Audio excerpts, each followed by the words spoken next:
नमस्ते। हम रुद्र ग्रह के बारे में देख रहे हैं। तो हमने देखा कि रुद्र ग्रह जहाँ पर भी स्थित हो वहाँ से पहली, पाँचवीं और नौवीं राशि जो रहती है वो मरण कारक होती है। कभी कभी ऐसा भी देखा गया है कि रुद्र ग्रह जिस राशि में स्थित है वो राशि भी प्रबल मारक बन जाती है। अब कुछ नियम इस प्रकार से भी बताए गए कि रुद्रशूल के आगे भी आयु के योग बन जाते हैं। ऐसा नहीं है कि रुद्र ग्रह जिस राशि में है या फिर रुद्र ग्रह से 1, 5, 9 राशि जब आएगी तभी मरण कारक स्थिति आएगी, ऐसा नहीं होता है। कभी कभी रुद्र ग्रह से आगे भी आयु जाती है, क्योंकि मैंने कहा कि आयु निर्णय करना इतना इजी नहीं होता है, उसके लिए बहुत प्रयास करने पड़ते हैं हमें।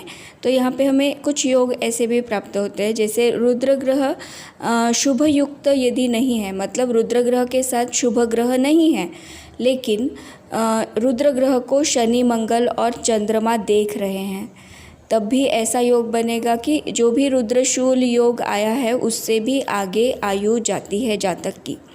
उसी तरह से दूसरा एक रूल हमें देखने के लिए मिलता है कि रुद्र ग्रह यदि पाप युक्त है, मतलब रुद्र ग्रह पाप ग्रहों से युक्त है, उसकी युति हुई है पाप ग्रह के साथ, लेकिन शनि, मंगल, चंद्र ये भी उसे देखते हैं, फिर भी रुद्रशूल से आगे आयु जाती है। उसी तरह से एक और हमें योग मिलता है कि रुद्र ग्रह शुभ ग्रह से दृष्ट होगा और शनि, मंगल और चंद्रमा से भी दृष्ट होगा। मतलब रुद्र ग्रह के ऊपर शुभ ग्रह, किसी भी शुभ ग्रह की दृष्टि आ गई और शनि, मंगल, चंद्रमा की भी दृष्टि आ गई, तब भी ऐसा होता है कि रुद्रशूल से आगे आयु जाती है। इसीलिए एकदम से ग्रहों को देखकर इतनी ही आयु होगी ऐसा डिसाइड नहीं करना चाहिए। इसके और भी नियम होते हैं। रुद्र ग्रह आज हमने देखा, वैसे ही महेश्वर ग्रह होता है, ब्रह्म ग्रह होता है।